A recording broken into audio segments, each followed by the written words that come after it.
என்ன ஸ்டைல் பரியாயோ. அரோரா ஆதிரை, உங்களுக்கான jail uniform store ரூம்ல இருக்கு. இப்படியே போய்க்குதா என்ன அர்த்தம்? இதுக்கு ஒரு முடிவே கிடையாதா? அரோராவை முதல்ல ஜெயில வச்சு போட்டுங்க. இந்த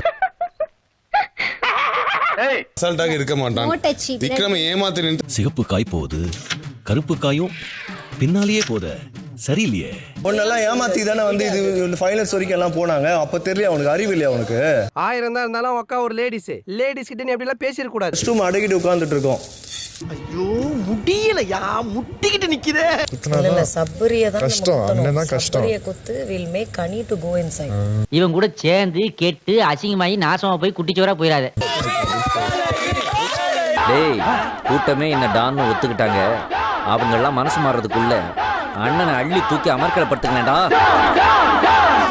நான் வந்து சரி ஓகே இதுதானே கேம், ஓகேடா ஃபைன்டா வாங்கடா அப்படிங்கிற முறையில் ஓகே அதுக்கான பிள்ளையார் சொல்லி போட்டது என்னமோ நீதான்.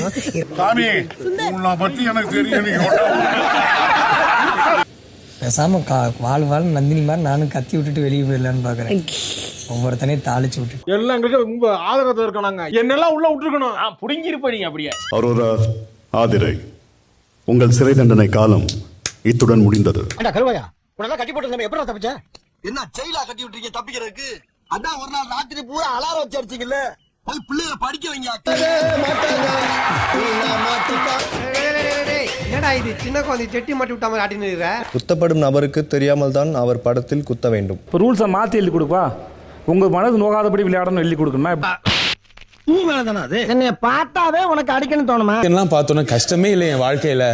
இதுக்கு மேல நோ இதுக்கு மேல சேட்னஸ் நான் அப்படின்னா ஸ்பெல்லிங் என்ன அந்த ரேஞ்சுக்கு ஆயிடுச்சு. என்னன்னா ஸ்ட்ராங்கான பிளேயர்ஸ் முன்னாடி போகட்டும், கொஞ்சம் வீக்கரா இருக்கிற பிளேயர்ஸ் வந்து விட்டு கொடுத்தாங்க. எதனால? நீ ஒரு டுபாக்கூரு, உன்னை நம்பாதேன்னு இவங்கிட்ட எத்தனை தடவை சொன்னேன். இவன் தான் என் பேச்ச கேட்காம உங்ககிட்ட தான் கோசம் பார்க்கணும்னு சொன்னான். துஷார் வந்து ரொம்ப தெளிவா கேக்குறேன் மட்டும் என் கார்டை எடுக்கணும்னு எஸ் ஆர் நோ. அக்கா என்னோட அண்ணா என்னோட அக்கான்னு ஒரு ரிலேஷன்ஷிப் மெயின்டைன் பண்ணிக்கிறாங்க. ஆனா பின்னாடி வந்து அவங்களுக்கு ஒரு கன்னிங் ஃபேஸ் இருக்கு அப்படிங்கிறது என்னோட ஒரு ஒப்பீனியன் சார். வீட்டில் இன்னசென்ட்டாக அது இன்னசென்ட்டான ஆள் இல்லை அவர். கலையரசன் கண்டிப்பா இன்னசென்ட்டான ஆள் கிடையவே கிடையாது. ஓகே உட்காரு. நான் செய்வன வைப்பேன், மார்போட வைப்பேன், பில்லி வைப்பேன், சுள்ளி வைப்பேன், கந்திச்சு வைப்பேன், எல்லாத்தையும் வைப்பேன். பொதுநலம் அப்படிங்கிற ஒரு விஷயத்துல அவரோட இன்னொரு முகம் வந்து அவரோட சுயநலவாதி தான். ஒரு சுயநலமா தான் சிந்திக்கிற ஒரு நபர். அவர் மாதிரியான கலையில இருக்கிறவங்க வந்து சுயநலமா சிந்திச்சாதான் அவனால நிலைக்க முடியும். உனக்கு உண்மை தெரிஞ்சு போச்சு, உன்னை விடக்கூடாது. இன்னொரு பாயாசத்தை போட்டுற வேண்டியது.